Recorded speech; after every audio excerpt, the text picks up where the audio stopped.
Eh bien, après 2 semaines sans jouer, Messi revient avec un but digne de lui et une passe décisive du pied droit à Suarez qui était étonné de la passe du génie argentin. On dirait qu'il a les yeux derrière sa tête. Et en seulement 19 matchs, il a mis 10 buts et 10 passes décisives. On sait maintenant pourquoi Vinicius était énervé sur le deuxième but de Mbappé contre Oviedo. Avant même qu'il rentre en jeu, Vinicius est hué et insulté par les supporters. Mais une fois entré, il répond de la meilleure manière. Il délivre une passe décisive parfaite à Mbappé qui scelle définitivement la victoire du Real Madrid. Vinicius, en colère, veut s'embrouiller avec eux, mais l'arbitre lui crie de quitter la zone. Et Mbappé lui a posé sa main sur sa bouche comme pour lui dire « calme-toi et concentre-toi sur le jeu ». Une séquence qui montre la pression énorme que subit Vinicius sur les pelouses espagnoles et sa capacité à répondre sur le terrain avec talent et caractère.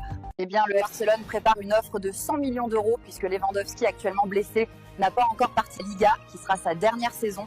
Et Laporta pense donc déjà à l'avenir avec un profil idéal, un attaquant jeune, polyvalent, capable de conclure les occasions, mais aussi coûte 100 millions d'euros, qui se nomme Julián Álvarez, l'attaquant d'Atlético de Madrid, polyvalent et décisif, répond toutes les exigences du Barça.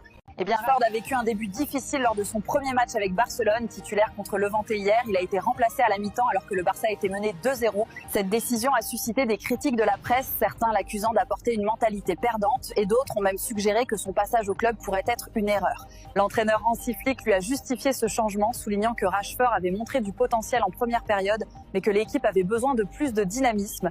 Rashford, qui a rejoint le Barça en prêt avec option de l'achat en juillet 2025, devra rapidement s'adapter pour convaincre les supporters et la presse espagnole de sa valeur. Koundé vient de se mettre à dos toute la France entière pour Lamine Yamal. Comme vous le savez, il vient de prolonger son contrat avec le Barça jusqu'en 2030.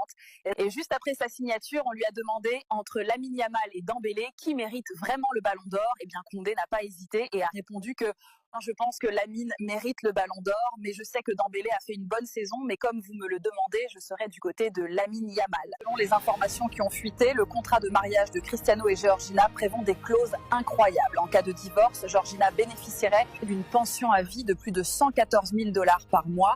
Elle conserverait également certaines propriétés, notamment la luxueuse villa de La Finca, estimée à plus de 5,6 millions $. Elle toucherait également un versement annuel de 2 millions $, des vols privés et des voyages. Un contrat digne des plus grandes stars mondiales qui donne Georgina un avenir meilleur, quoi qu'il arrive.